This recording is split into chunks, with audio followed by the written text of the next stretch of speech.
Hoje nós vamos estudar a lição de número 9, que tem por título A Realidade Bíblica das Finanças.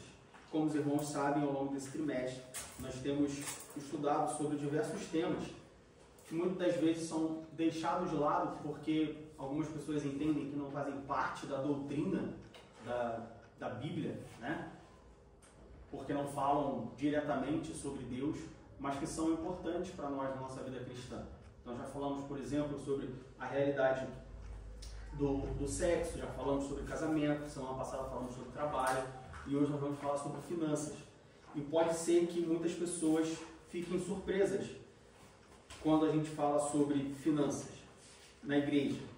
Principalmente porque nos últimos tempos, nos últimos anos, nas últimas décadas, dinheiro tem sido um problema, infelizmente, dentro das igrejas. Nós vemos igrejas lideranças que se preocupam somente com o dinheiro, quando na verdade a Bíblia nos diz que uma das coisas que nós não precisamos nos preocupar é com o dinheiro, precisamos nos preocupar em servir a Deus. Mas nós vamos ver hoje que sim, a Bíblia fala sobre dinheiro, a Bíblia fala sobre, a Bíblia nos orienta acerca de tomar cuidado com o dinheiro, a Bíblia nos orienta sobre o que fazer com o dinheiro, a Bíblia nos orienta sobre qual é a expectativa de Deus em relação a nós quando se trata sobre dinheiro.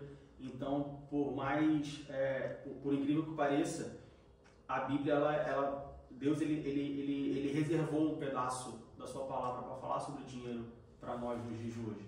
Então, nós não podemos ignorar. E assim como acontece, né, e a gente falou sobre isso, como a gente falou sobre sexo, por exemplo, no casamento, assim como acontecem muitos problemas no meio dos casais cristãos, porque durante muito tempo, ou porque não querem falar sobre sexo dentro da igreja, muitos problemas acontecem relacionados ao dinheiro, justamente porque não se fala sobre dinheiro, não se ensina sobre dinheiro e não se aprende sobre dinheiro dentro da igreja.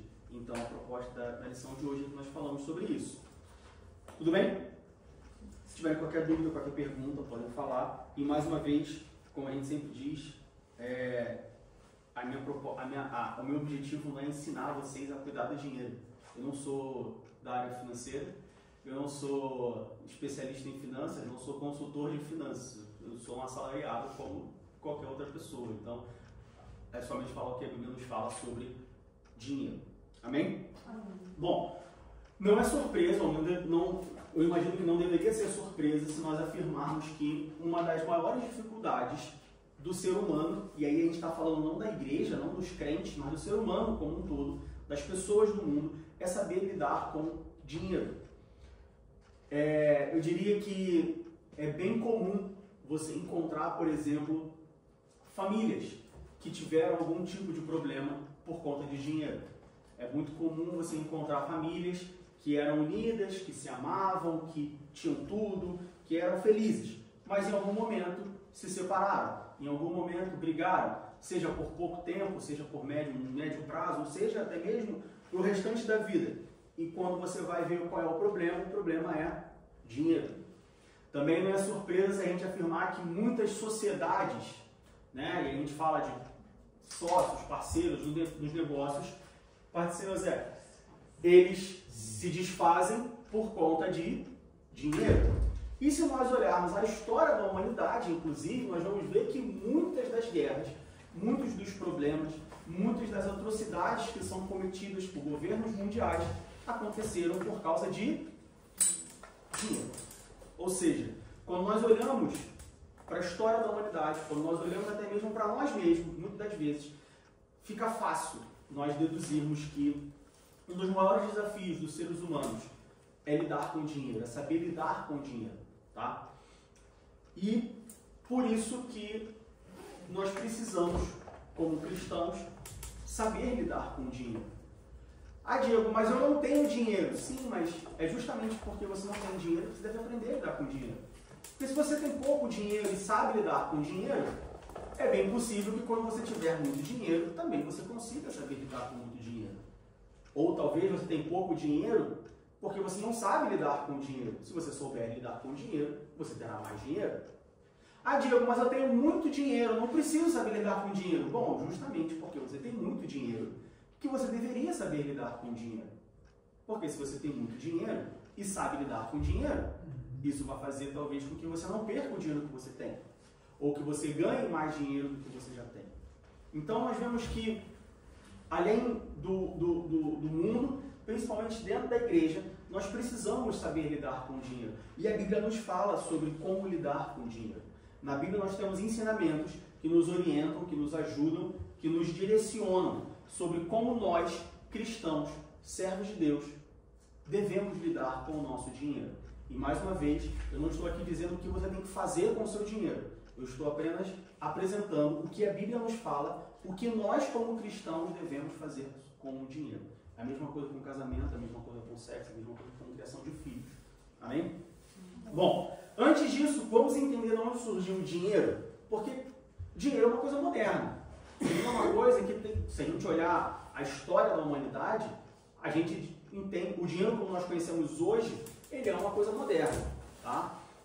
Então, da onde veio, de onde surgiu o dinheiro? Bom, lá atrás, vários anos, as pessoas, elas cultivavam as coisas, certo? Então, por exemplo, eu tinha uma plantação de tomate.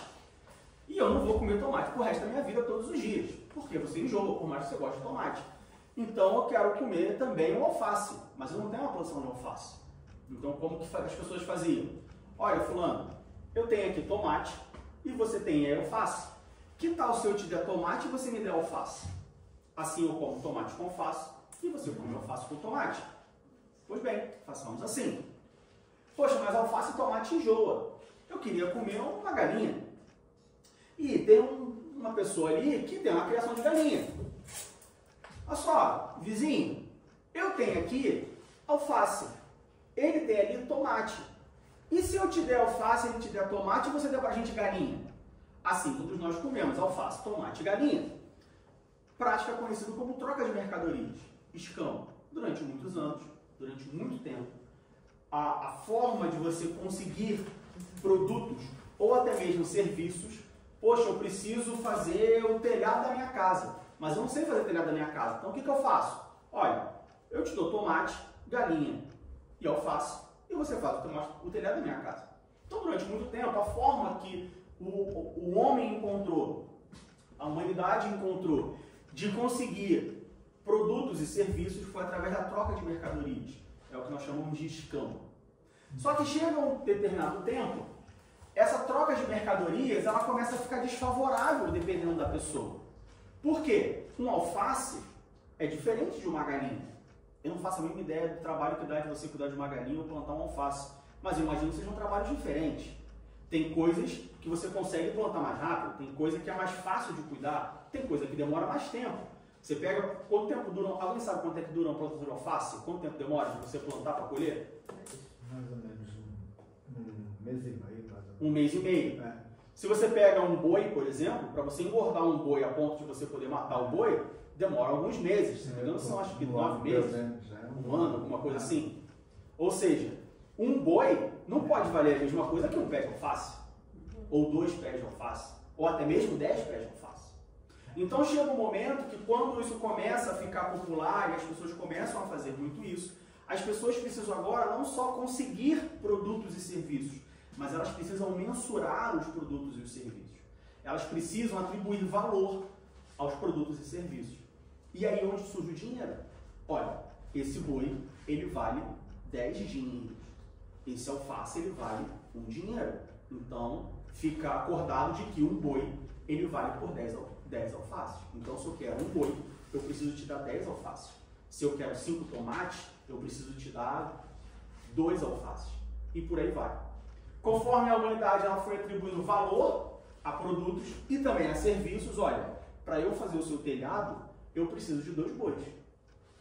Porque o tempo que eu vou gastar, que eu vou passar consertando o seu telhado, junto com a habilidade que eu consegui adquirir de consertar telhados, eu preciso ser recompensado por isso. A recompensa que eu quero são de 2 bois. Ah, mas tem um amigo ali, tem uma pessoa ali que faz por 1,5 boi. Bom, então vou fazer com a pessoa que faz 1,5 boi. Então, ou seja, a humanidade ela conseguiu agora, ela passa agora a atribuir valor a coisas, a serviços. E com esse valor veio o dinheiro. Ou seja, o dinheiro nada mais é do que a forma que a humanidade encontrou de atribuir valor a coisas e serviços. Tudo bem até aí? Sim. Aprendemos na escola. Simples. Pois bem, tá, Diego, mas não consegui entender aonde que a Bíblia entra nisso tudo. Porque até aí não tem muita novidade. Até aí é uma coisa simples. Existem produtos, existem serviços que são calculados, os seus valores, e a esses valores são atribuídos uma unidade monetária. Na Europa é o euro, nos Estados Unidos é o dólar, no Brasil é o real. Qual é o envolvimento disso com a igreja? O que eu, cristão, tenho a ver com essa história toda? Bom, nós temos a ver a partir do momento em que a humanidade ela parou de usar o dinheiro somente para atribuir valor a coisas e serviços, mas a usar o dinheiro para atribuir valor às pessoas, por exemplo. Hoje, não é novidade para ninguém, onde você tem muitas pessoas, muitas situações, onde o valor de uma pessoa é o quanto ela possui. Se eu sou uma pessoa rica, então eu sou benquista. Se eu sou uma pessoa rica, então eu sou respeitado. Se eu sou uma pessoa rica, eu tenho poder para influenciar outras pessoas. Ou se eu tenho poder para influenciar outras pessoas, eu sou uma pessoa rica. Se eu sou uma pessoa pobre, então eu sou desprezado. Se eu sou uma pessoa pobre, então eu sou marginalizado. Se eu sou uma pessoa pobre, não interessa a minha opinião. Aí é que está o problema. Também passou a ser um problema da igreja, ou passou a ser uma coisa que nós cristãos devemos nos atentar, o dinheiro, quando o dinheiro passou a dominar as pessoas.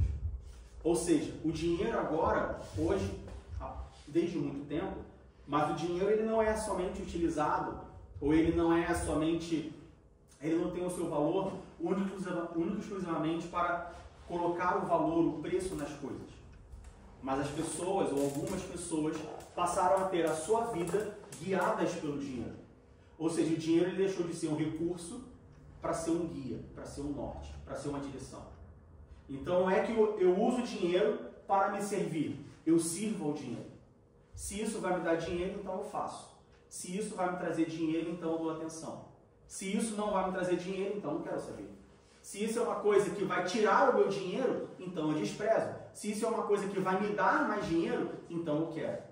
Ou seja, as pessoas passaram, ao longo do tempo, as pessoas passaram a dar mais valor ao dinheiro do que a outras coisas.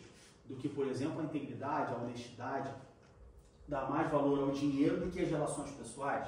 As pessoas passaram a servir ao dinheiro ao invés de usar o dinheiro para servir a elas. E por isso o dinheiro se torna uma questão espiritual. É por isso que nós, como igreja, devemos parar e ver na Bíblia, examinar na Bíblia, o que Deus fala para nós sobre o dinheiro. Porque existem pessoas que elas, de maneira errada, elas demonizam a utilização do dinheiro. O que é uma coisa incoerente, é uma coisa irresponsável, eu diria. Nós não podemos, de maneira nenhuma, demonizar o dinheiro. Ah, dinheiro é coisa do demônio, dinheiro é coisa do inimigo, eu não quero saber de dinheiro. Tá, mas como você paga o seu aluguel? Ou a sua prestação, ou a sua casa, ou a sua luz, ou o seu telefone, o seu carro, o seu gás, sua comida? Como que você faz? Não, eu moro num lugar autossustentável, eu planto a minha comida, e eu não tenho energia elétrica em casa, eu faço fogo. Tá, mas em algum momento da sua vida você vai precisar de dinheiro. Você vive num mundo moderno. Talvez você não use o dinheiro com a frequência que as pessoas usam, mas o dinheiro ele existe. Nós não podemos negligenciar ou não podemos deixar de lado e ignorar a existência do dinheiro. O que a Bíblia nos diz é como nós devemos utilizar o dinheiro. Amém? E como nós vamos para a Bíblia, nós vemos que, de novo, Deus ele dedicou um certo tempo da sua palavra para nos falar sobre o dinheiro. Vamos abrir a Bíblia em Mateus capítulo 6, do verso 19 ao verso 24. É o nosso texto base. E nós vamos ver que Deus ele fala de dinheiro. Mateus capítulo 6, do verso 19 ao verso 24.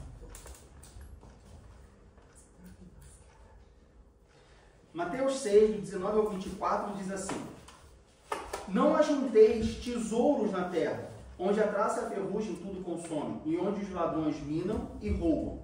que são tesouros aqui? Dinheiro, por exemplo. Dinheiro. Dinheiro. Né? O que você usa para adquirir bens, para comprar coisas. Tá? Mas ajuntais tesouros no céu, onde nem a traça nem a ferrugem consomem, e onde os ladrões não minam nem roubam. Porque onde estiver o vosso tesouro, aí estará também o vosso coração. A candeia do corpo são os olhos, de sorte que, se os teus olhos forem bons, todo o teu corpo terá luz. Se, porém, os teus olhos forem maus, o teu corpo será tenebroso. Se, portanto, a luz que em ti há são trevas, quão grandes serão as trevas? Ninguém pode servir a dois senhores, porque ou há de odiar um e amar o outro, ou se dedicará a um e desprezará o outro. Não podeis servir a Deus e a Mamon. E aí a gente vai ver quem é a Mamon mais para frente. Então nós vemos que Jesus, e essas são palavras do nosso Senhor Jesus Cristo, Jesus ele fala sobre o dinheiro, ele fala de forma bem clara, de forma bem específica. Ele fala, olha, por que você está juntando riqueza na terra? Você tem que juntar riqueza no céu. Porque onde está o seu olho é o que ele vai te guiar.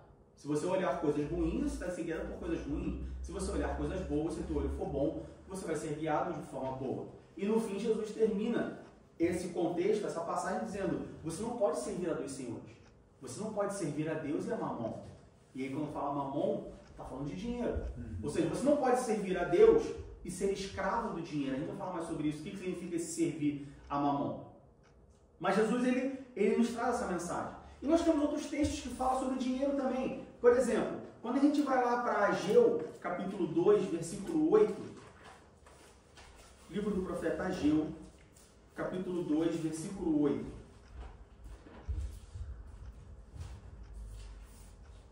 Ageu fica antes de Zacarias, lá no finalzinho, quase chegando em Mateus. Hoje a gente vai ter que colocar a escola dominical em prática, porque não tem projetor, não tem. Então hoje a gente vai ter que... Quase cheguei de Mateus?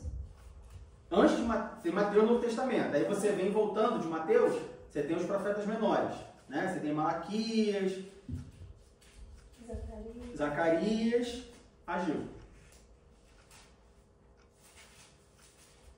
Ageu, capítulo 2, verso 8. Quem pode ler pra gente? Achou? Mateus, aí você volta um pouquinho. A sua não tem Malaquias? Não acredito. É, Ageu? Então, Malaquias. Aí volta Malaquias. Antes de Malaquias é Zacarias. Aí antes de Zacarias é Ageu. Achou? Apareceu aí? Só uma. Só uma. Vamos lá, Ageu capítulo 2, versículo 8. Quem pode ler, por favor? Minha é... Peraí. 2,8, né? 2,8, isso. Minha é prata, e o meu outro, diz o Senhor dos Exércitos. Minha é a prata e meu é o ouro. Uhum. Certo? Sim. Então Deus, ele fala através do profeta Ageu, ele fala o seguinte, olha, minha é a prata e meu é o ouro. O que é prata e ouro? Nessa época, o que era a prata e o ouro? A moeda. Era a moeda que era utilizada. Era dinheiro. Então, trazendo isso para os dias atuais, é como se Deus falasse assim, olha, meu é o euro, meu é o dólar, meu é o real. Então, nós vemos claramente na Bíblia que Deus ele se preocupa com o dinheiro. Deus ele dá valor. Ele pode não... quando a gente fala Deus dá um valor ao dinheiro, parece que ele dá valor da forma que nós demos. Que nós damos ao dinheiro. Mas nós precisamos entender que nós não podemos comparar o ser humano com Deus. Quando a gente fala que Deus ele se importa com o dinheiro, não é que ele se importa como nós nos importamos. Ele se importa da maneira que deve ser importado. A gente vai falar mais sobre isso, sobre como usar o nosso dinheiro na obra de Deus.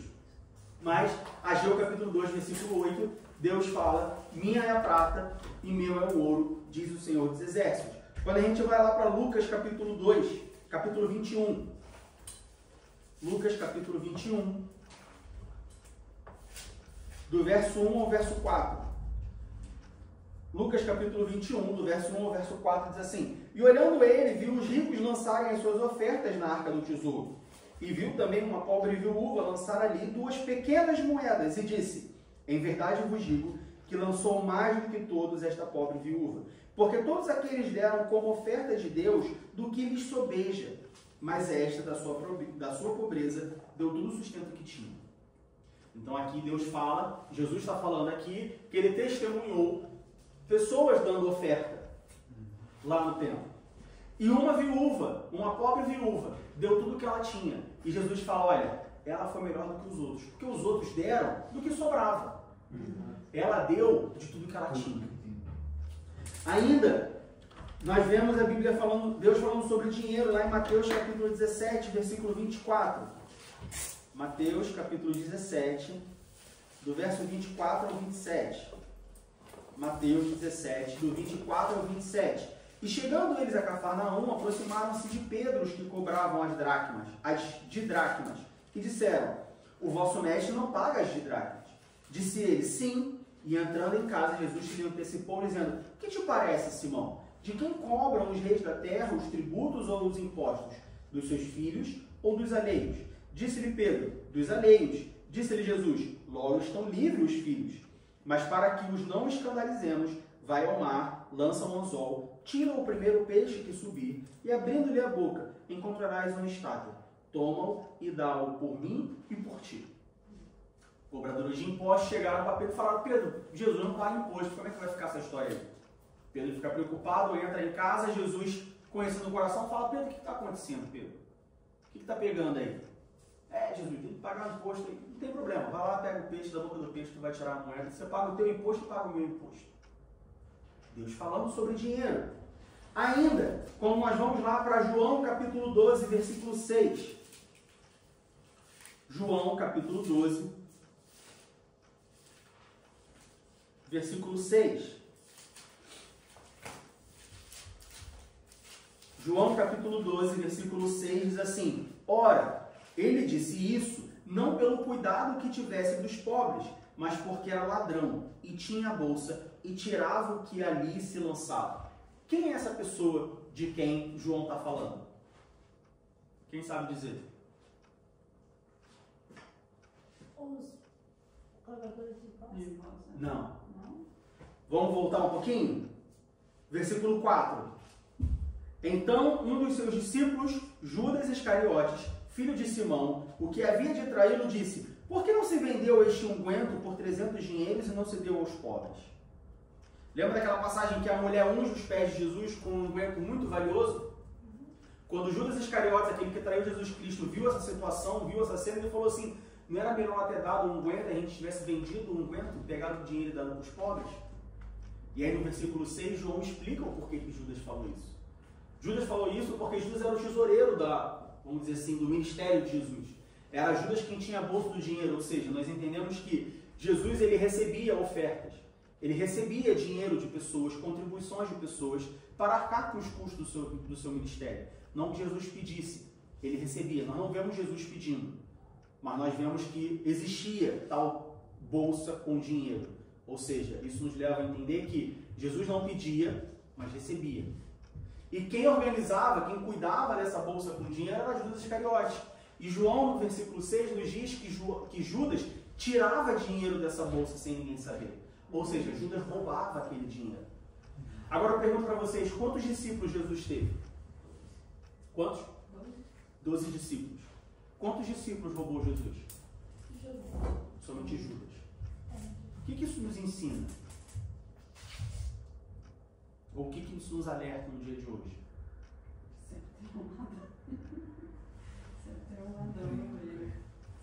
Duas coisas. Primeiro, sempre tem alguém que vai roubar. Segundo e mais importante, não é porque um rouba que os outros 11 são ladrões também. Dos 12, só um roubava. Ah, todo pastor é ladrão. Será que todo pastor é ladrão? Não. Não é porque existem pastores ladrões que todos os pastores são ladrões. Não é porque existem vários pastores desonestos que todos os pastores são desonestos. É importante nós sabermos isso, porque nós entendemos isso, porque hoje é muito comum, e infelizmente não é comum fora, porque se fosse comum fora da igreja, eu já falei aqui mais de uma vez, o mundo não me interessa. O mundo só interessa para a igreja na hora de pregar o evangelho. Mas o que o mundo diz sobre a igreja não interessa. Mas infelizmente dentro da igreja, Você tem pessoas que não dizimam, que não ofertam. Então você pergunta, por que você não dizima e não oferta? Está passando por algum problema, alguma dificuldade? A igreja está aqui para ajudar. Não porque o pastor rouba. Mas você sabe, você já viu o pastor roubar? Não, mas todo pastor rouba. Não, peraí, todo pastor não. Eu falo isso sempre. Eu falei isso esses dias, minha professora do curso de alemão, quando ela relatou, ela tinha no Brasil, conheci ela no Brasil há 30 anos atrás. Aí eu fui numa igreja, que eu tenho uma grande amiga que é brasileira e tal. Você é evangélico, é assim, você dá lá o 10º que eles pedem, mas não é eles que pedem, e nem o pastor pede. Está escrito na Bíblia, isso é bíblico. E ela falou assim, mas é obrigatório. Eu falei, não é obrigatório, porque ela é católica. Não é obrigatório, por exemplo, como a igreja católica já tira, já vem descontando a sua folha de pagamento. Sim. Você não tem nem o que cogitar, você não tem escolha. Sim. Aí ela falou assim, por exemplo, eu acho errado, porque todo pastor que eu conheço é ladrão. Eu falei, mas o meu... Aí eu falei, mas o pastor da minha igreja não são todos. Aí eu falo assim, olha, infelizmente, você só conhece pastor ruim. Não podemos julgar uma nação, falei para ela, né? Mais ou menos assim, não podemos julgar uma nação. Poxa, mas todo pastor que eu conheço rouba. Você tem que escolher melhor os pastores que você conhece, porque se você só conhece pastor que rouba, caramba, vamos então orar para que Deus, ajude você a conhecer pastores que não roubam. É importante nós entendermos isso. Infelizmente, tem muitos cristãos que por causa de e de novo, não é um, dois, não, são vários, vamos ser sinceros. Hoje, infelizmente, a igreja, talvez, eu arrisco a dizer que tem mais pastores desonestos ou mais liderança desonesta do que liderança honesta. Mas isso não significa que nós temos que tirar todos por causa de alguns. Mas assim, uma coisa que eu sempre aprendi, isso foi com a minha mãe, tipo assim, ele tá roubando, aí eu tô fazendo errado, não sou eu estou fazendo a minha parte, estou pagando dízimo, eu estou fazendo. Agora, o que ele faz, tipo assim, me interessa, passa. Não podemos ser ignorantes. Mas se ele está fazendo algo extra aí... Não podemos ser ignorantes, temos que questionar. Pastor, vem cá, por que o dinheiro da igreja está sendo usado dessa forma? Não, por causa disso. Não, mas eu só não concordo, tem que ser assado. Pode mudar? Não, desculpa, não, vamos usar assim, tudo bem. Não vai usar assim porque eu sou pastor, eu uso como eu quero. Bom, mas peraí, mas a Bíblia não diz isso. Até se chegar uma situação, olha, Deus, olha só, a tua Bíblia diz uma coisa, o pastor está falando outra com dinheiro, por favor, ajuda Deus. Traz o socorro, né? Porque também às vezes a gente deixa pra lá e é ruim. Às vezes nós somos irresponsáveis. Não me interessa, eu fiz a minha parte. Não, você fez a sua parte, mas você faz parte. A igreja também é você. Então você também tem que se importar com a igreja. Se deixar aqui a porta estiver fechada porque o pastor não pagou a renta, quem é que é o culpado? Pois eu também sou culpado. Se a igreja entrar numa dívida porque o pastor roubou o dinheiro e não pagou o que deveria, eu também sou culpado, porque eu faço parte dessa igreja. Eu faço parte dessa comunidade. Então é uma responsabilidade minha. É por isso que sempre... E eu estou falando isso não é porque o nosso pastor não está aqui não, eu falaria na frente dele, como eu já falei algumas vezes. Mas é por isso que sempre que a gente presta conta no primeiro domingo, a gente fala, olha, gastamos isso, arrecadamos isso, gastamos isso. E a gente faz isso para ser uma coisa breve, porque já é um culto mais extenso. Não é que, eles não detalham o que eles gastaram, porque eles não querem saber. Não. Tanto que existe uma transparência. Eu já fui, assim, as igrejas que eu já fui, nunca vi fazendo isso. É difícil. Isso é o dinheiro que a gente paga para manter a obra. E o que o Diácono Vinícius fala, ele como nosso tesoureiro, é literalmente isso. Olha, se alguém quiser saber, eu queria saber o que a igreja gastou no mês de agosto. Fala. Olha, eu queria saber. Não é que eu estou desconfiando, eu só quero saber curiosidade. Eu queria saber os gastos de uma igreja. Eu já tive essa curiosidade. Antes de estar na frente da igreja, eu tinha essa curiosidade. Quais são os gastos de uma igreja? Porque às vezes nós entendemos que o gasto de uma igreja é somente aluguel. Água, luz, só isso. Mas não, existem outros gastos. Então, eu realmente aconselho, ou recomendo que todos os membros da igreja procurem uma vez ou outra, uma vez na vida que seja, vem cá, quais são os gastos de uma igreja? O que uma igreja gasta por mês? O que ela arrecada? O que ela gasta? Né? Porque é nossa responsabilidade também. E aí, Então nós vemos que a Bíblia fala sobre dinheiro, nós vemos que Deus ele se preocupa em falar sobre dinheiro. Deus ele não esconde quando ele mostra claramente que, olha, Judas roubava, estava com Jesus roubava, mas era um no meio de 12, ou seja, vai acontecer em algumas igrejas que pastores vão roubar.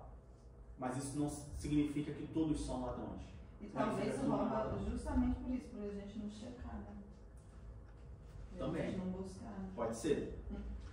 Voltando lá para Mateus capítulo 6, no versículo 24, Jesus ele é bem explícito quando ele fala, olha, você não pode servir a Deus e servir a Mamon.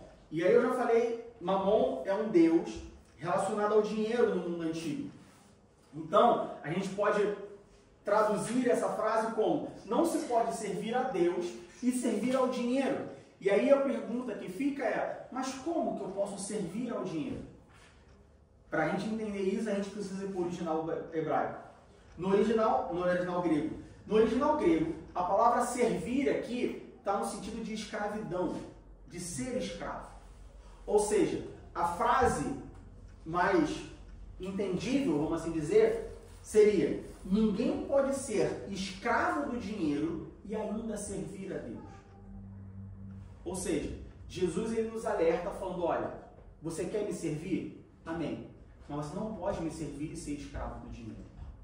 Nós não podemos, nós não vamos conseguir servir a Deus e ao mesmo tempo deixar que o dinheiro nos escravize.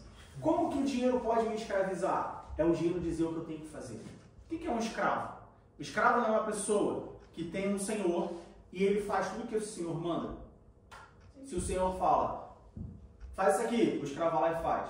Se o senhor fala, não faz isso aqui, o escravo vai lá e não faz. O escravo, quando ele termina o serviço dele, fica parado esperando as ordens do seu senhor. Ou seja, uma pessoa escrava do dinheiro é uma pessoa que só faz aquilo que o dinheiro deixa. Só faz aquilo que o dinheiro manda. Ou não faz aquilo que o dinheiro diz para não fazer. É uma pessoa que depende exclusivamente, 100% do tempo do dinheiro. Essa pessoa não pode servir a Deus também. Pessoas que, por exemplo, que o domingo é um dia sagrado para a pessoa, para descansar, para também servir a Deus, não é? E muita gente não, vou perder o dia, vou ganhar 100 euros por hora. Vou ganhar 100 euros para ficar em casa, para ir... E aí é importante a gente lembrar que, mas é o domingo? Não, meu irmão, olha só, não é o domingo.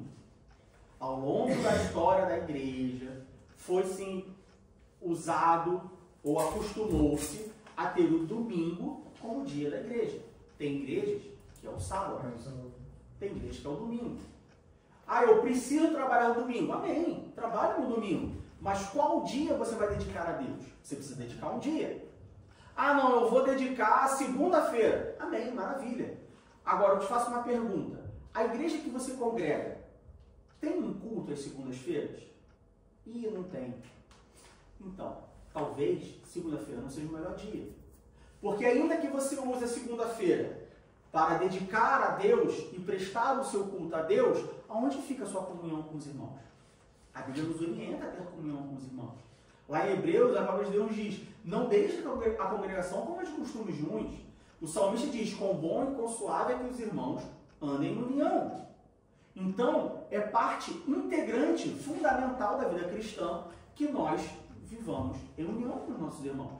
Se o único dia que eu posso ir à igreja é o único dia que não tem culto, por exemplo, é o único dia é o dia que eu vou à igreja, que eu não posso ir à igreja, que eu não posso ter comunhão com os meus irmãos, talvez eu deveria repensar, dedicar a segunda-feira para Deus. Eu, por exemplo, uma coisa que eu admiro muito aqui à Alemanha, desculpa, a Alemanha hoje está tudo fechado. Sim. Ok, obriga que toda a gente está em casa. Sim. Há um ou outro trabalho. Eles usaram o domingo como... E não é um país 100% cristão, nem evangélico, nem cristão. Tem várias religiões. E Portugal, se calhar é 90% cristão, e você vai lá, está tudo aberto, não funciona. E se for perguntar às pessoas, eles estão lá obrigados. Não é vontade deles ir trabalhar. A vontade deles é fazer o dízimo, né? Mas é a política. É isso que eu acho. 7 dias, a semana tem 7 dias e precisa ainda do domingo para estar aberto. As pessoas têm 24 horas por semana para ir fazer compras, precisa do domingo estar. É uma coisa muito ignorante, acho muito. É o mundo que nós vivemos, nós precisamos pedir sabedoria a Deus para. E a sabedoria lhe ajuda, porque às vezes eu falo assim, Deus, olha só, eu não quero trabalhar no domingo, me arranja outro emprego. Exato. Deus é a maior agência de emprego que existe. E Ele conhece o nosso coração. Eu, por acaso, aqui procurei muito isso. Já estava cansado aí de todo o trabalho que eu tinha, trabalhava ao domingo. Graças a Deus agora não. Só trabalho se quiser mesmo, se for. Pois é. Então, nós vemos que a Bíblia, sim, ela fala sobre o dinheiro. Nós, como cristãos, precisamos buscar em Deus sabedoria, na palavra de Deus, orientação sobre como nós precisamos lidar com o dinheiro. E quando a gente vai para a Bíblia, nós encontramos algumas formas ou alguns conselhos sobre como lidar com o dinheiro, como nós cristãos devemos lidar com o dinheiro. A primeira coisa que nós encontramos na Bíblia é a respeito do dízimo, o famoso dízimo, o dinheiro do pastor. Dízimo não é o dinheiro do pastor. Dízimo é a obediência à palavra de Deus. O que é o dízimo? A palavra dízimo, do original, diz respeito a 10. Né? Os estudiosos eles entendem que o dízimo, a unidade, a 10ª parte, era a quantia utilizada, era a base de cálculo para se entregar o dízimo do povo no Antigo Testamento. Por isso que o dízimo é 10% do que você ganha, do seu salário. Ah, mas Diego, o dízimo tem que ser do meu salário? Já me perguntaram várias vezes isso, a minha resposta é sempre a mesma coisa. Com o que você paga o seu aluguel? Você paga ele com dinheiro ou você paga ele com serviço? Você paga com dinheiro?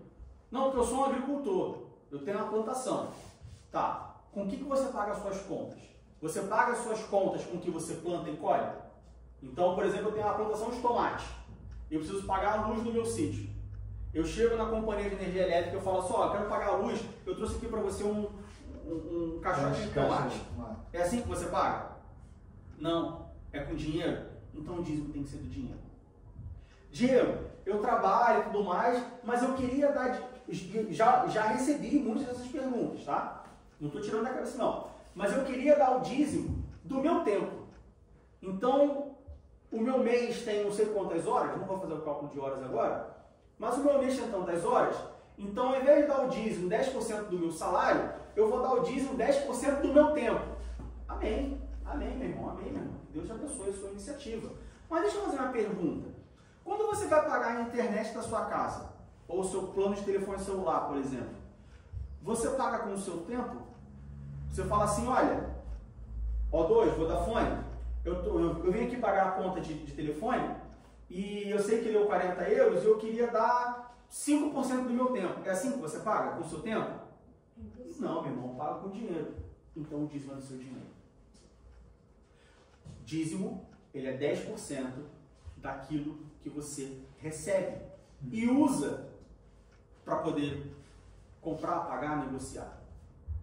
Ah, mas no Antigo Testamento as pessoas davam o dízimo da sua fazenda.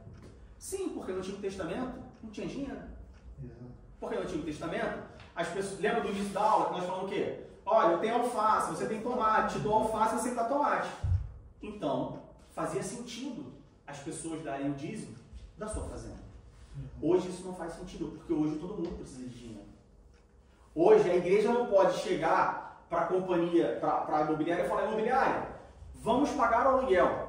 O aluguel aqui, eu não lembro exato quanto é que é o valor, acho que é 700, 800 euros, alguma coisa assim, mas vamos supor que seja 800 euros. Então tá aqui, imobiliário, ó, o nosso aluguel é 800 euros, toma aqui 500 euros em dinheiro, toma aqui 200 euros em bolo da irmã Lidiane, e toma aqui 100 euros em alface da irmã Letícia. Aí o imobiliário vai falar, olha só, agradeço muito o bolo e o alface, mas está faltando 300 euros de dinheiro, eu preciso de 300 euros. Então, qual é a forma de eu dizimar? 10% do seu salário. Você trabalha? Você tem um salário? Você tem uma renda? 10% da sua renda. Ah, Diego, eu sou autônomo e recebo, tem hora que eu recebo 100, tem hora que eu recebo 200, tem hora que eu recebo 300. 10% de 100, 10% de 200, 10% de 300. Ah, Diego, eu não trabalho, eu recebo benefício do governo. 10% do benefício do governo. É o que você recebe. Exato. Ah, mas eu não trabalho, eu sou adolescente, eu recebo mesada. 10% da sua mesada. 10% de tudo que chega à sua mão. Qualquer dinheiro que chega à sua mão, 10% dedica ao Senhor. Mas por que, Diego? Por que eu tenho que fazer isso? Bom, no Antigo Testamento, lá em Hebreus, não necessariamente no Antigo Testamento, Hebreus está no Novo Testamento, mas se refere a uma passagem do Antigo Testamento. Mas lá em Hebreus, no capítulo 7, Hebreus, capítulo 7, versos 1 e 2, diz assim: porque este Melquisedeque, que era rei de Salém, sacerdote do Deus Altíssimo, e que saiu ao encontro de Abraão quando ele regressava da matança dos reis e o abençoou, a quem também Abraão deu o dízimo de tudo, e primeiramente é por interpretação rei de justiça, e depois também rei de Salém, que é rei de paz. Ou seja, lá no Antigo Testamento nós vemos que Abraão, depois de receber o espólio de uma guerra, Abraão chega para Melquisedeque e fala: olha, Melquisedeque, está aqui o dízimo de tudo que eu recebi. Ou seja, o dízimo, a orientação do dízimo, ela antecede a lei mosaica. O dízimo ele não foi instituído na lei mosaica. A gente pode dizer que o dízimo ele foi reconhecido por Deus na lei mosaica, mas o dízimo já existia antes de Moisés. O dízimo já existia com Abraão. O dízimo já existia com Jó. Ou seja, a prática do dízimo, a obediência ao dízimo, a observância do dízimo sempre aconteceu no meio dos filhos de Deus. Aí eu pergunto, uma coisa que sempre aconteceu desde Abraão, por que agora não acontece mais? O que mudou? Deus mudou? Não. A vida cristã mudou? A obediência a Deus mudou ou foram as pessoas que mudaram? As pessoas que mudaram, principalmente, igual o irmão pregou, né? O presbítero pregou desde o início, as pessoas pensam: vou dar o dízimo, para que tantas outras pessoas dão, que eu já ouvi isso. Não, a igreja é grande, lá no Brasil, por exemplo. A igreja é muito grande, tem mais de 200 pessoas, todos diziam: por que eu vou dizimar? Não precisam do meu dinheiro. Mas o dízimo é igual o presbítero falou, né? É o que está escrito na Bíblia. Devemos dar os 10%. O dízimo não é para quem precisa. E não é dar assim: nossa, eu vou ter que dar, mas eu preciso tirar. Isso também não pode. O dinheiro quase volta, né? Não pode acontecer. O dinheiro bate e volta, ele fica com tanta pena. Tem que dar, né, por livre espontâneo. Além de ser bíblico, dar também de coração. Sim. Então, o que mudou foram as pessoas. E as pessoas falam assim: mas o dízimo é coisa do Antigo Testamento. A gente viu a Nova Aliança. Na Nova Aliança não precisa de dízimo, porque no Novo Testamento não existe a palavra dízimo. Muito bem observado. Muito bem observado. De fato, no Novo Testamento não existe a palavra dízimo. Mas se você entende que nós, como igreja, nos dias de hoje, nós não precisamos dar o dízimo, porque o dízimo é uma coisa do Antigo Testamento, por que você serve o Deus do Antigo Testamento? Por que você toma para você palavras, profecias, bênçãos do Antigo Testamento, promessas do Antigo Testamento? São aquelas pessoas que só se preocupam com o que interessa. Não, dízimo tem no Antigo, não tem no Novo, então eu quero o Novo. Não, isso tem no Antigo, não tem no Novo, então, né? São as pessoas que falam assim: não, o dízimo eu não vou dar, porque o dízimo está no Antigo Testamento, não está no Novo Testamento. E eu sou igreja, então eu não vou dar dízimo. Mas eu posso ter 2 mulheres, porque Abraão tinha 2 mulheres, então, mas, peraí. Vamos lá em Timóteo capítulo 3, versículo 16. 1 Timóteo 3, 16. Olha o que diz 1 Timóteo 3, 16. 2 Timóteo 3, 16. 2 Timóteo capítulo 3, versículo 16 diz: toda escritura divinamente inspirada é proveitosa para ensinar, para redarguir, para corrigir, para instruir em justiça. Eu não posso cortar da Bíblia as partes que eu não quero. Eu não posso pensar: não, o dízimo está no Antigo Testamento, eu estou no Novo, então não preciso dar o dízimo. Não, toda a escritura é divinamente inspirada. E nós já estudamos aqui mais de uma vez que tanto o Antigo quanto o Novo Testamento foram escrituras divinamente inspiradas. Ou seja, não é porque uma coisa está no Antigo e não está no Novo que eu não devo fazer. Ou não é porque uma coisa está no Novo e não está no Antigo que eu posso ignorar. Toda a Escritura é divinamente inspirada. O Antigo Testamento também é divinamente inspirado. Amém? Amém. Malaquias capítulo 3, versículo 7 ao 10. O que Deus fala sobre o dízimo? Ou o que Deus fala sobre aqueles que ignoram o dízimo? Malaquias é o último livro do Antigo Testamento. Se você achar Mateus, você acha Malaquias. Só voltar um pouquinho. Malaquias capítulo 3, do verso 7 ao verso 10, diz o quê? 3, 6, desculpa. Capítulo 3, do verso 7 ao verso 10. Acharam? Sim. Diz assim: desde os dias de vossos pais vos desviastes dos meus estatutos e não os guardastes. Quem está falando aqui? Deus. Deus. Tornai vós para mim, e eu tornarei para vós, diz o Senhor dos Exércitos. Mas vós dizeis: em que havemos de tornar? Roubará o homem a Deus?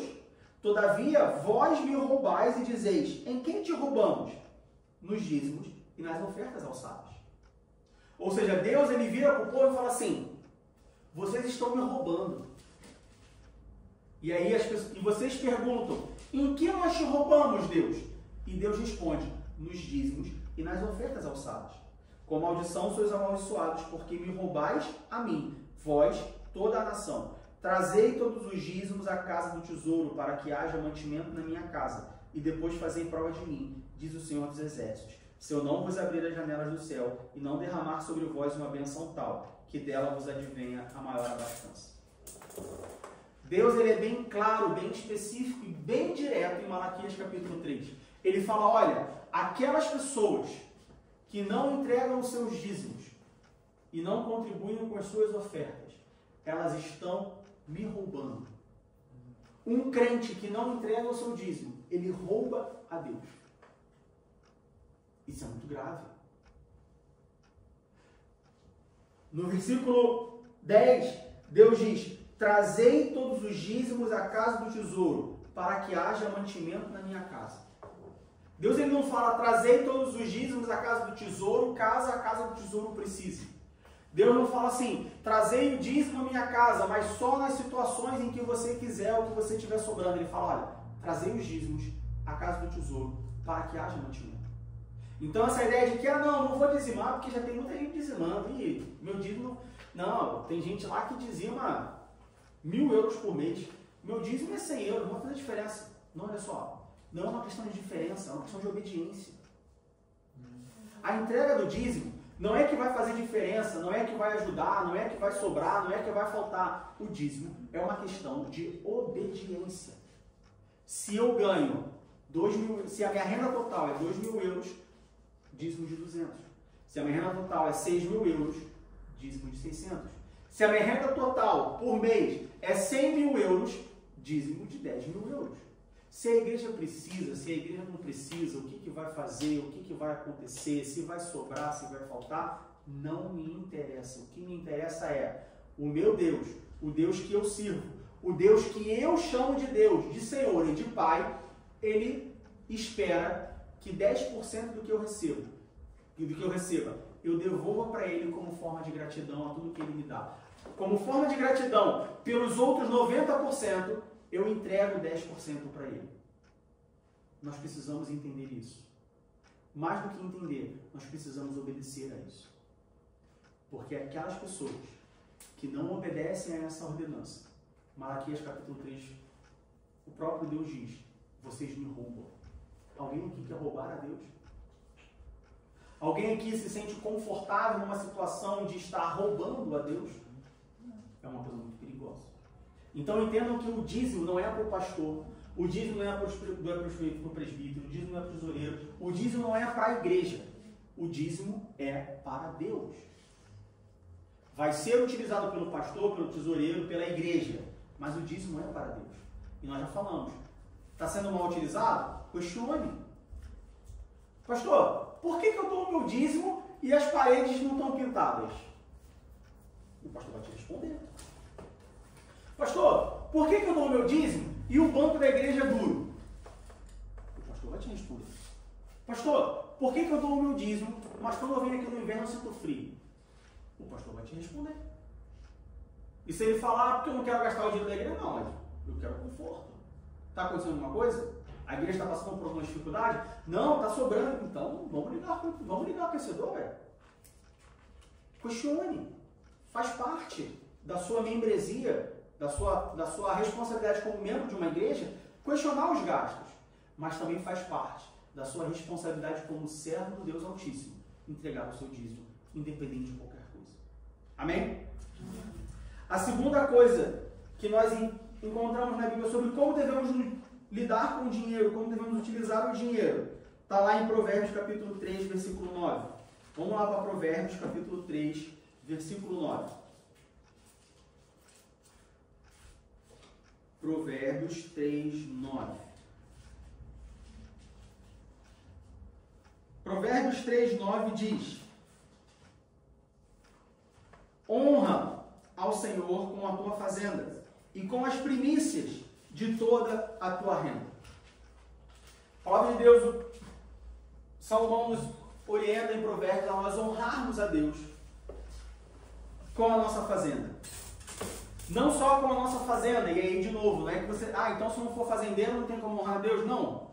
Honre a Deus com o seu dinheiro, com a sua fazenda, com o que você produz, com o que você recebe, com o que você tem. E Salomão nos orienta não só a honrar a Deus com a nossa fazenda, mas também ele fala com as primícias de toda a tua renda. Sabe o que isso nos mostra? Que quando nós ofertamos a Deus, quando nós ofertamos na casa de Deus, quando nós utilizamos nossa renda, as nossas primícias, a nossa fazenda, o nosso dinheiro, as nossas posses, para honrar a Deus, bom, primeiro isso nos ensina que você contribuir com as ofertas, por exemplo, diferente do dízimo. O dízimo é uma obediência, né? Tem pessoas que confundem dízimo com oferta. Mas eu já dizimo, por que eu preciso ofertar? Ou eu já oferto, por que eu preciso dizimar? São coisas diferentes. Com o dízimo, você obedece a Deus. Olha, Deus, eu reconheço que tudo que eu tenho foi o Senhor que me deu. Eu te devolvo 10%. Tá? Com as ofertas, nós honramos a Deus. Só que Salomão nos orienta a nós honrarmos a Deus com as nossas primícias. Ou seja, nós devemos honrar a Deus quando nós ofertamos. Você colocou no seu coração o desejo de ofertar? Oferte honrando a Deus, mas oferte com as suas primícias. Sabe o que significa? Não oferte com o que sobra. É muito fácil ofertar. Vai chegar o momento da oferta, aí eu abro a carteira, aí eu vou... O que tem aqui? Aí tem a moeda de 2 centavos. Sabe aquela moeda de 2 centavos que fica presa assim na carteira? Aí tem às vezes é pequenininha, ela fica presa bem no cantinho assim, que você não usa, porque você nem sabe que tem. Sabe? Aí você vai, bate assim a carteira, aí solta, né? Você pega a bolsa assim, desvira, aí aquela moedinha pequenininha, que estava lá no cantinho, que você nem sabia que tá ali, ó. Há anos. Aí você fala, toma essa moeda aqui então. Tá chata aqui. Tá me incomodando. Tá me incomodando. Toma aqui, toma essa moeda aí para oferta, dá isso daí. Isso não é a sua primícia. Vamos fazer outra comparação? Quando alguém que você gosta muito, quando alguém que preza muito, que você preza muito, vai na sua casa e você quer honrar essa pessoa, e você vai fazer um almoço para essa pessoa. Você vai fazer um almoço para essa pessoa com tudo que sobrou durante a semana? Vai? Pensa numa pessoa que você gosta muito, uma pessoa que você ama muito. Essa pessoa fala para você assim, olha, eu vou na sua casa no próximo domingo, eu vou almoçar na sua casa. Tu vai preparar mais essa semana. Aí você faz o quê? Você pega o que sobrou da segunda, o que sobrou da terça, da quarta, da quinta, da sexta, do sábado, junta tudo e fala, olha, está aqui o almoço que eu preparei para você, a sobra da semana inteira, é isso que você faz? Não. Se a grana estiver curta, se a despensa estiver vazia, eu tenho certeza que você vai deixar de comer a segunda, terça, quarta, quinta, sexta e o sábado para pegar toda a comida e oferecer para honrar melhor. Então, por que quando nós ofertamos com o que sobra? Vou pagar as contas. Se sobrar dinheiro, eu dou de oferta. Vou comprar o que eu quero. Se sobrar, aí eu oferto. Se não sobrar, já dizimei. É por isso que Jesus fala, olha... Mas a oferta não é obrigatória. obrigatório? Eu falo assim, não é que é obrigatório, né? A gente aprendeu que o dízimo, né? Também não é obrigatório. Não é obrigatório. Mas eu falo assim, se você não der, Deus não vai fazer nada. Tipo assim, não tem problema. Eu e ele. Se você gosta muito desse Deus, se você agradece muito a esse Deus, por que você não ofertaria? E de novo, não é uma questão de quantidade, porque Jesus ele olha para a viúva e fala assim, olha, essa viúva ofertou mais do que vocês. Ela deu pouco, mas era o que ela tinha. Ela deu pouco, mas era o que ela podia. Mas a oferta, assim, o valor, o que você vai dar também não é estipulado. Não, porque a oferta é uma honra a Deus. Você honra a Deus com as primícias. O que Salomão nos diz é, honra ao Senhor com a tua fazenda e com as primícias da tua renda. Ou seja, honra a Deus, oferte a Deus com o que você pode, mas de coração. Exatamente. Agora, não fala para mim que você não pode nada. A quantidade não interessa, interessa é a boa vontade. Exatamente. Porque tem pessoas que falam assim, Diego, meu irmão, você não conhece a minha situação. Eu não posso ofertar domingo. Eu não tenho condições de ofertar. Poxa, minha irmã, entendo. Vamos orar então para que Deus abençoe, para que Deus abra as janelas do céu, como diz lá em Malaquias, no próprio Malaquias capítulo 3, para que Deus, né, atue na sua vida. Amém. Hoje é domingo. Aí amanhã, segunda-feira, ela vai no Starbucks e compra um café de 8 euros. Mas, ontem você não podia ofertar, mas hoje você compra um café. Você precisa de um café para viver? Toma café em casa. Então você tinha um dinheiro para ofertar. Comprava 1 quilo de café, fazia em casa o café. Assim, Vai, um mês barato, inteiro. Um mês inteiro. Então você podia ofertar. Só que a sua prioridade não era ofertar, era tomar um café na segunda. Então quer dizer que eu não tenho dinheiro para ofertar. Mas ontem eu fui no parque e comprei sorvete para meus filhos. Ah, meu irmão, mas meus filhos não podem ficar sem sorvete no parque. O que eu vou falar para os meus filhos se eles pedirem um sorvete e eu não der o dinheiro para eles comprar o sorvete? Porque eu tenho que ofertar na igreja. Você vai falar, filho, nós só temos 2 euros. Olha só, esses 2 euros a gente vai honrar a Deus com as primícias da nossa renda. E aí a gente ora e pede a Deus para mandar o dinheiro do sorvete. Ofertar é honrar a Deus. A oferta de agradecimento, né? E mesmo assim... Quando a gente vai para a lei cerimonial, quando a gente vai para a lei sacrificial, nós encontramos sacrifícios de agradecimento. Existiam diversos tipos de sacrifícios. Existiam diversos tipos de ofertas. Existia a oferta pelo pecado, perdão dos pecados, e existia a oferta de agradecimento. E por que hoje a gente trata a oferta como tem dinheiro, não tem dinheiro aqui não? Não, a sua oferta você prepara no centro de casa. Você não sabe que você vai vir para a igreja hoje? Ontem à noite você sabia que você ia vir hoje. Então antes de você sair de casa, prepara a sua oferta. O grande problema do dinheiro, o dinheiro é...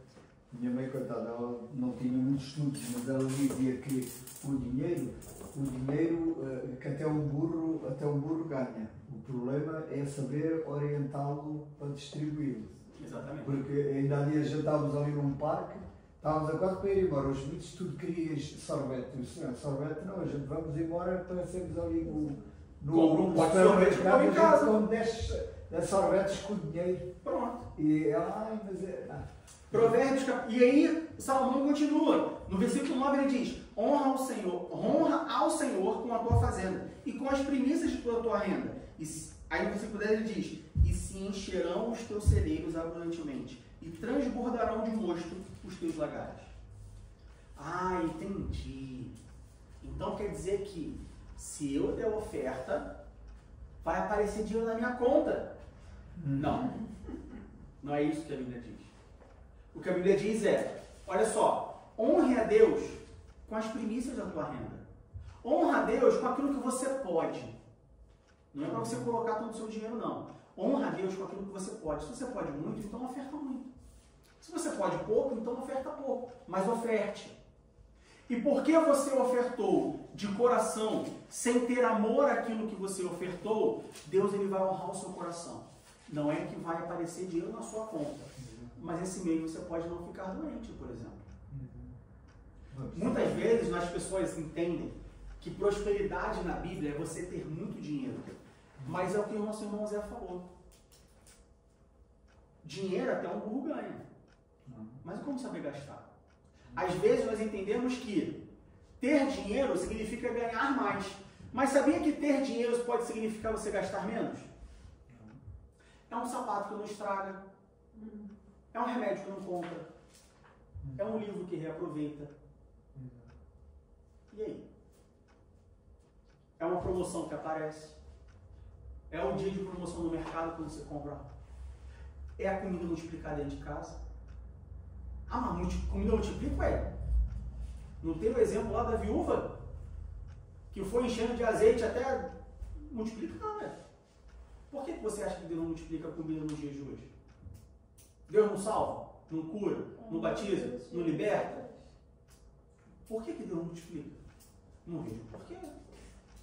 É porque a gente acha que multiplicar é eu pegar 1 quilo de arroz, colocar aqui, fechar o olho, quando abrir ter 10 quilos de arroz. Não.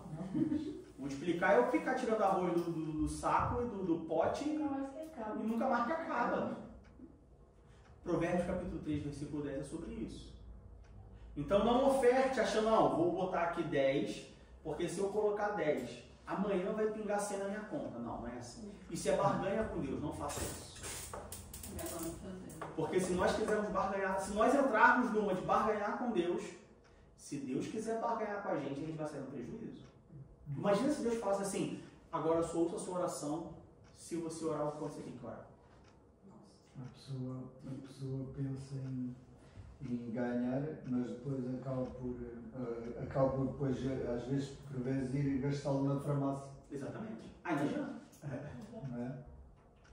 Ou trabalhar muito e depois gastá-lo com a saúde porque deu cabo da saúde. É o que a gente fala. Tem pessoas que trabalham, gastam tudo com a terapia. Não, os pais.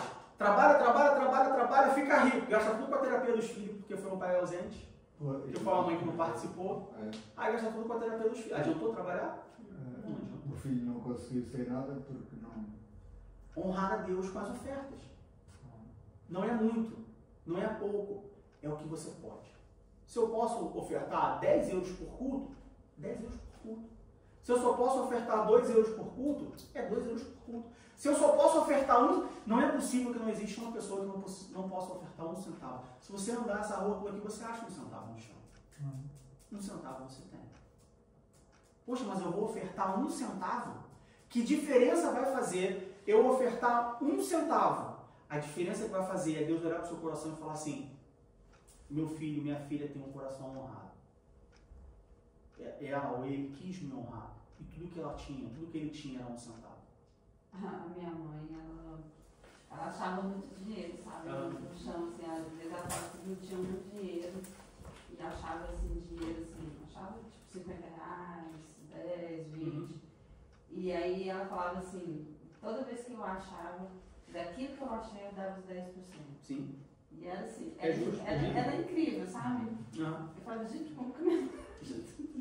É digno, é justo.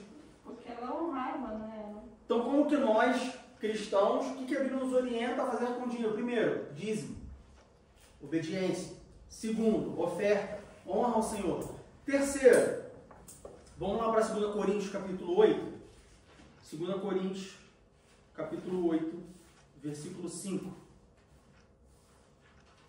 2 Coríntios, capítulo 8, versículo 5.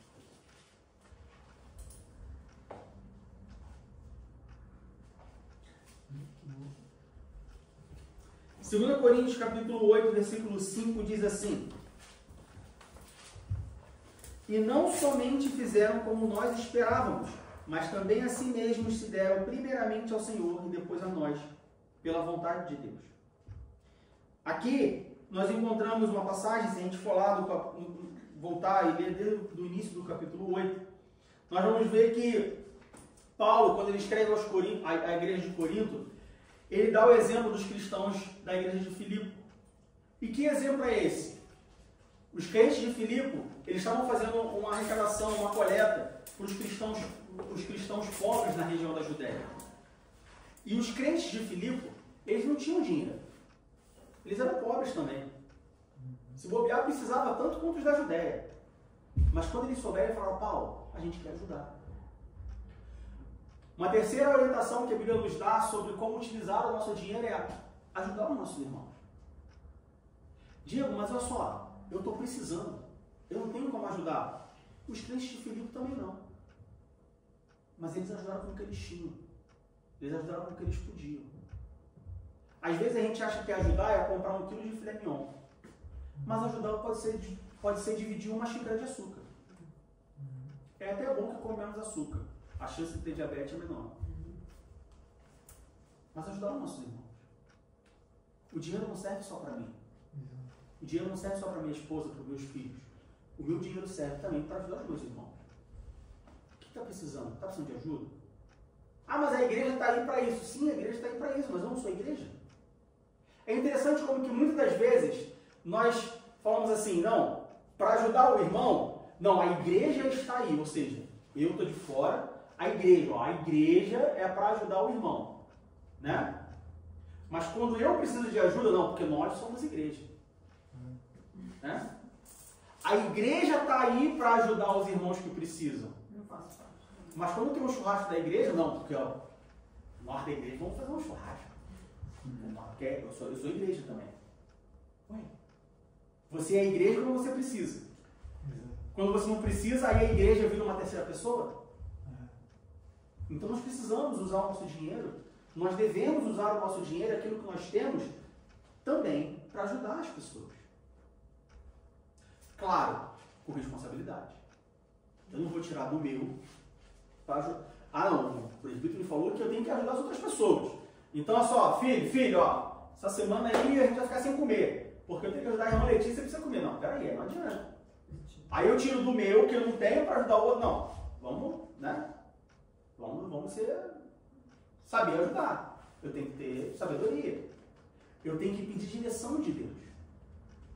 Eu tenho que orar a Deus e falar assim, Deus, eu separei aqui do meu salário, esse mês eu separei aqui 100 euros, que eu queria dedicar para ajudar os meus irmãos.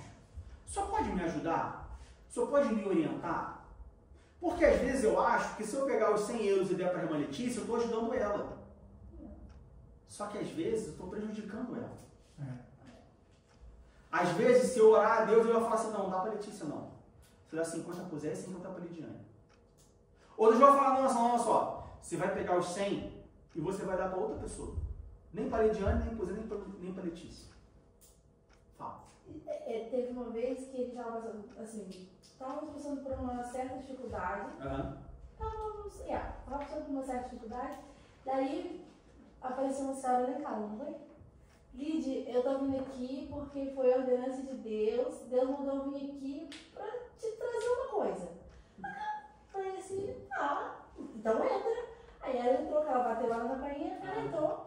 Aí eu falei assim, Deus mandou, tocou no meu coração durante a semana inteira para poder te trazer isso aqui. Porque eu não sei, o motivo eu não sei. Aí eu fiquei sem saber o que era, né? Aí ela falou, não abre agora não, espera eu ir embora. Aí eu não sei, foi Deus que mandou te entregar isso aí, você resolve com ele, eu fiz o que ele mandou. Ela foi embora. E aí quando ela foi embora, abriu o envelope, tinha lá uma quantia, que a gente estava, né, contando e agora nós vamos fazer. E aí? Ela chegou lá e entregou essa quantia. Daí eu depois liguei para agradecer ela e tudo, ela falou, Lid, não sei, foi a ordenança de Deus. Deus mandou eu fazer. E aí eu falei para ela, né, ela falou, não precisa me falar nada, só fiz o que Deus mandou. Exatamente. Então, o dia que está pregando desde o início, né? A gente honrar a Deus em termos das ofertas, das primícias, né? Deus sempre vai prover de alguma maneira. Sim. Sempre. Isso, eu sou prova disso. Toda vez que, tipo assim, né, Zé? A gente nunca assim, como é que eu explico?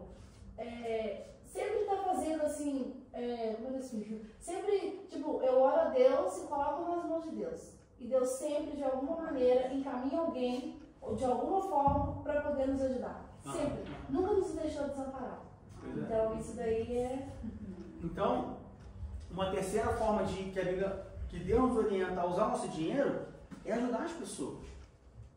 Mas, de novo, meus irmãos, nós precisamos ter sabedoria. No Brasil tem um ditado, né? Hoje em dia, todo mundo acha, esse ditado é meio confuso, mas enfim, não é um ponto, mas tem um ditado que diz, briga de marido e mulher, ninguém mexe a colher. Não tem um ditado desse? Que é um ditado do seguinte, olha, cuidado com onde você vai botar a mão, porque às vezes você não sabe qual é a história. Ajudar o próximo também tem isso, sabia? Sabia que se Deus estiver tratando com uma pessoa e você se meter, você está no meio do problema junto? Então, às vezes, você não sabe o que está acontecendo. Às vezes pode ser Deus está a testar a pessoa, a poder... E aí você vai lá e está querendo se meter na história. Então, olha só. Eu já fiz isso uma vez. Tenho dinheiro. Eu quero ajudar o meu irmão. Ora, Deus, o que eu faço? Deus, como eu ajudo? Tenha sabedoria. Porque às vezes você quer ajudar com uma coisa que você não pode. Às vezes Deus está a testar a pessoa, está a fazer ela passar por essa dificuldade para ela aprender. Exatamente. Para crescer na vida. Exatamente. E vai lá e estraga. E às vezes você quer ajudar numa coisa que você não pode, você não está em condições de ajudar. Imagina, por exemplo, eu chegar e falar assim, não, porque eu tenho aqui, sei lá, tenho 5.000 euros na minha mão. E eu falo assim, não, quer saber? Eu vou dar 5.000 euros para a Letícia comprar um carro. Poxa, mas eu não tenho carro. Moro longe. Demoro 3 horas para chegar na igreja. A Letícia mora aqui no final da rua. Será que eu orei a Deus? Porque às vezes, Deus me deu os 5.000 euros para eu comprar um carro para mim. Para ao invés de eu depender de pegar ônibus, metrô, 2 horas para chegar na igreja, eu poder chegar na igreja mais cedo, chegar na igreja mais rápido, poder vir à igreja mais vezes. Mas aí eu acho que o dinheiro é para dar para a Letícia comprar um carro que vai ficar na garagem o mês inteiro, porque ela mora no final da rua. Exato. Ou seja, eu quis ajudar, mas não pedi orientação de Deus. Agora imagina chegar para a Fabiana e falar assim, então amor, sabe aqueles 5.000 euros que você tinha planejado de comprar o carro? Eu dei para a Letícia comprar um carro para ela. Eu falei, mas como assim? A gente demora 2 horas para chegar na igreja. Ela mora no final da rua. Precisamos pedir orientação de Deus. Precisamos ajudar, sem dúvida. A Bíblia nos mostra isso. Quando nós lemos mais em 2 Coríntios, capítulo 8, no versículo 5. Mas a Bíblia também nos mostra que pedir orientação. Em outra passagem, nós vemos que o apóstolo Paulo, ele planejou ir para um lugar pregar o evangelho. De madrugada, ele teve uma visão do Espírito mandando ele para outro lugar. Uma direção completamente oposta. Paulo planejava ir para o leste. O Espírito mandou ele ir para o oeste. Para fazer a mesma coisa, pregar o evangelho. Mas olha como que às vezes o nosso coração é enganoso. Às vezes eu acho que eu estou ajudando, eu estou atrapalhando. Então lembre-se disso. Até para ajudar precisamos ter sabedoria. Até para ajudar precisamos orar a Deus e falar, Deus, como eu ajudo? Quem eu ajudo? De que forma eu ajudo? Às vezes eu tenho 300 para ajudar e eu acho que vou dar 300 para uma pessoa só. E Deus fala assim, não, dá 100 para um, 100 para outro, 100 para outro. Não dá 300 para ninguém, dá para outra pessoa aleatória. Precisamos nos atentar a isso. Amém? A Bíblia também nos faz algumas advertências contra o uso do dinheiro. A Bíblia nos orienta sobre como gastar o dinheiro e ela nos dá advertências. Ela fala, olha, cuidado sobre o uso do dinheiro. Bom, primeira coisa, né? 1 Timóteo capítulo 6, versículo 10, a palavra de Deus nos diz, o amor do dinheiro é a raiz de toda espécie de males. Ou seja, o amor ao dinheiro, o apego ao dinheiro é a raiz de todo o mal. Como a gente falou no início da aula, muitos problemas começam por causa de dinheiro. Família, então, se cada um for para o testemunho, a gente não tem culto hoje. Os meus pais. Cuidado como você ganha o seu dinheiro. Ah não, o que importa é o dar o dízimo. Não. Deus ele se importa como você ganha o seu dinheiro. Roubar não é a melhor forma de você ganhar dinheiro. Deixar de pagar o imposto, deixar de pagar o funcionário, prostituição. Tem pessoas, não, eu sou prostituta, eu sou prostituto, mas eu dou dízimo. Não está dizendo nada. Seu dízimo não é aceito. Ah, mas o pastor aceita meu dízimo, ele está errado. Ele vai dar conta. Porque Deus não aceita o seu dízimo. Quando a gente vai lá para o Antigo Testamento, quando a gente vai lá para Deuteronômio, capítulo 23, nós vemos claramente Deus falando, olha, esse dinheiro aí, esse tipo de atividade está fora. Deuteronômio, capítulo 23, versículo 18. Dinheiro com aposta, dinheiro com... Né? cassino, jogo.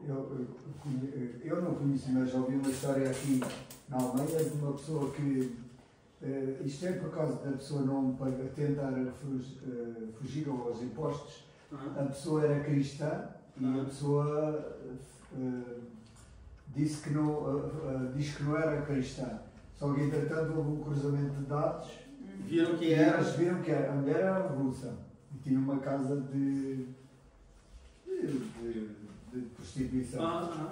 E o Estado veio a descobrir que ela teve a forjar o coisa, eles aplicaram-lhe 80 mil euros para ela pagar de impostos que ela fugiu.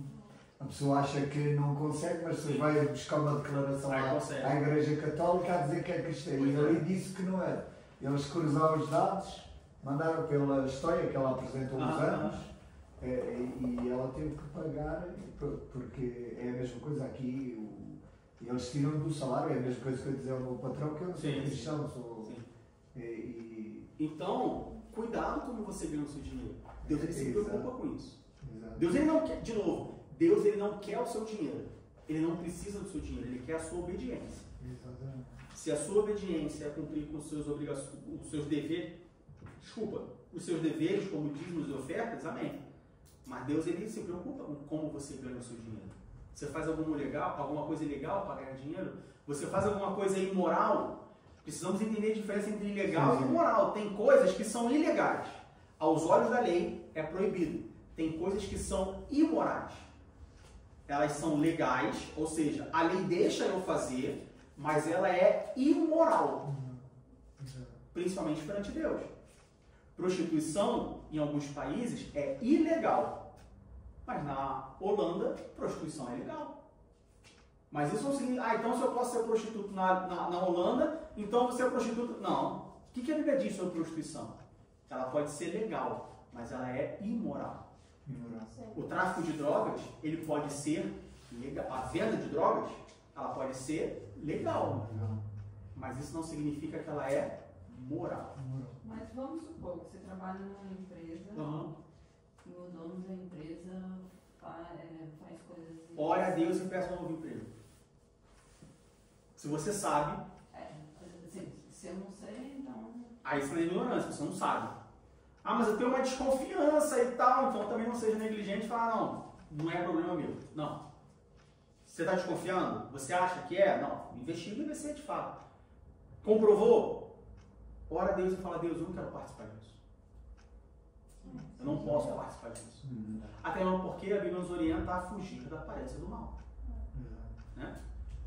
Então, a primeira coisa é cuidado como nós ganhamos o dinheiro. Segunda coisa, segundo conselho que a Bíblia nos dá, Provérbios capítulo 6, do verso 1 ao verso 4, diz assim, filho meu, se ficaste por fiador do teu companheiro, se deste a tua mão ao estranho, enredaste-te com as palavras da tua boca, prendeste com as palavras da tua boca, faze, pois, isto agora, filho meu, e livra-te, pois já caíste nas mãos do teu companheiro, vai, humilha-te e importuna o teu companheiro, não deis sono aos teus olhos, nem repouso as tuas pálpebras.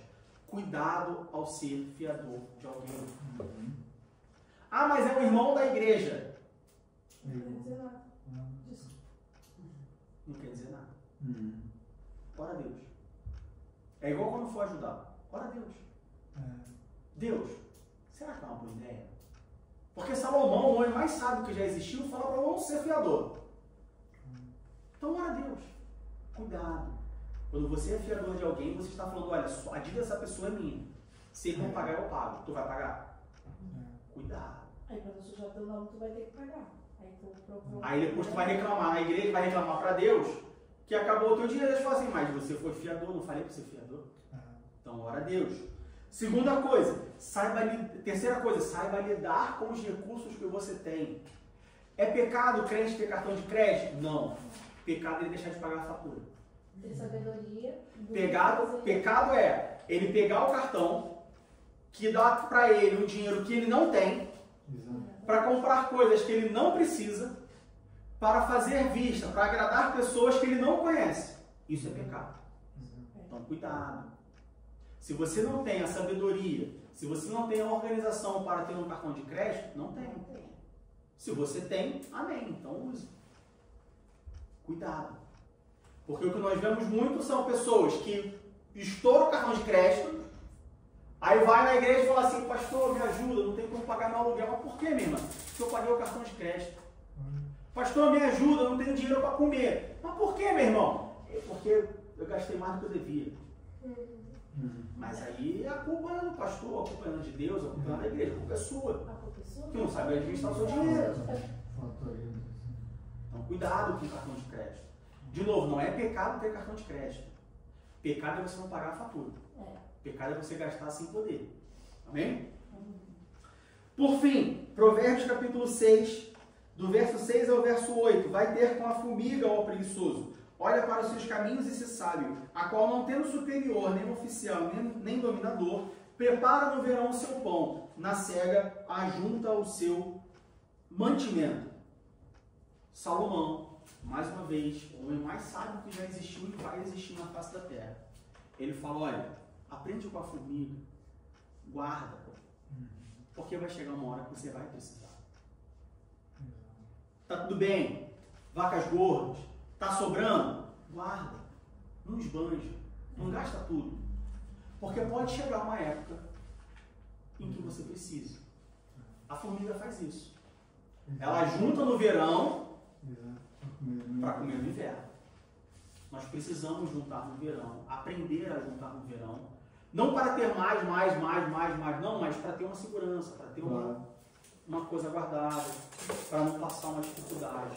Às vezes nós passamos dificuldades porque nós não fomos sábios em guardar como nós tínhamos. Lembra do exemplo de José? O que José faz? José tem aquele sonho, conta para Faraó, Faraó coloca José como governador. José usa a sabedoria que Deus lhe deu e ele faz o quê? O povo de Israel, a nação do Egito, passa por todo o período de seca, todo o período infértil. Bem, porque foi sábio. Porque José soube administrar aquilo que ele tinha recebido. Muitas pessoas às vezes ganham 1000, conseguem ganhar os 1000. Ganham 1500, gastam os 1500. E não ganha 10, gasta 10. Gasta tudo que ganha. Ou gasta mais do que ganha. E a pessoa devia gastar 80% do que ganha para conseguir juntar 10 ou 20. E não gastar tudo, fazer uma vida. Então nós vemos, meus irmãos, que a Bíblia sim, ela fala sobre dinheiro. Que Deus sim, ele se importa não com o dinheiro, mas na forma como nós lidamos com o dinheiro. Da forma que nós fazemos uso com o dinheiro. Lembre-se, o dízimo é uma ordenança. A oferta é uma forma de honrarmos a Deus. Nós precisamos observar isso, porque Deus espera isso de nós. Muitas pessoas, o grande problema, não podemos são escravas do dinheiro. Não em podemos vez de porem o dinheiro a trabalhar para eles, põem eles trabalham para o dinheiro. Exatamente. Isso também.